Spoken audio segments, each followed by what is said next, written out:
I'm going to share about a way of teaching that I usually use. There are three easily understandable ways of teaching. One form of teaching is informational teaching. Another form of teaching is motivational teaching. The third form of teaching is inspirational teaching. Now, informational teaching is where you are giving away information and knowledge for everybody to understand. For most technical subjects, you are likely to be an informational teacher. Like you're teaching law, you're teaching accountancy, you're teaching company secretary stuff, or you're teaching class 10, class 12 boards. Any of these areas, you're an informational teacher primarily. But now there are other layers to add. You might remember some of your sports coaches who were highly effective in making players successful. I don't know, not everybody is fortunate to have such a coach. But if you've had that, you would have realized that some of them used ways to motivate you. They pulled you. At least your gym trainer, he would have encouraged you, okay, one more burpee, one more, two more. Come on, you cannot stop. That is motivational teaching. And the trainer is paid for it and he's going to do that. Like, he will not demotivate you ever.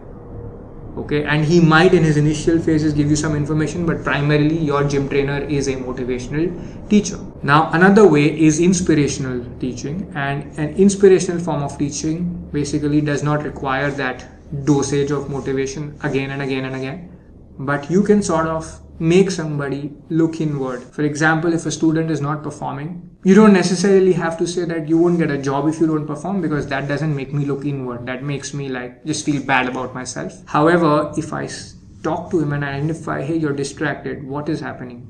What is bothering you? Is there anxiety? What's happening? And he says, okay, I'm feeling really low about myself. I feel I've not done enough in my life. I will be surprised to find out that somebody who was doing very well in all of school suddenly realized that for 2 years in college he's not been doing well because he feels so much pressure from the peer group. Okay, and he's completely lost on direction. He's disillusioned about law school. All that can be there. And as a teacher, you've just got to get that person excited about, okay, you didn't do well just in 2 years of law school, but you can do amazing stuff now. And maybe you can show him how he can get into a law firm. Not by saying study 12 hours, but how can he fight his inner demons by actually addressing that. And you'll be surprised to find out how his own ability to study, work consistently shoots up. Now that is inspirational teaching. Now you must understand that inspirational and motivational teaching both have their own highs. It doesn't mean as a teacher only inspirational teaching has to be followed. Well, you cannot just inspire and then give them no content, right? So what you need to do is mix it up so that you can inspire, inform, motivate, and do all of that. What you don't want to do is that when your students fail or they don't do what is assigned, get into the blame game. Now here's the catch.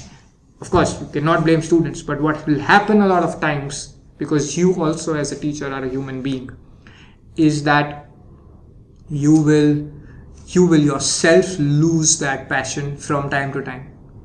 You will yourself get demotivated in an environment where you might see that students are not studying. There's a lot of resignation. Things are not moving. There is a lot of internal college bureaucracy. All this can be happening. Then there may be personal life which is bothering you. There can be a ton of stuff. In that space, there's the job of the teacher to stay inspired and motivated himself or herself. Because if you do that, then what you can access in terms of reaching out to students is tremendous. How about you give it a shot and let me know what happens? I'm interested and excited to know.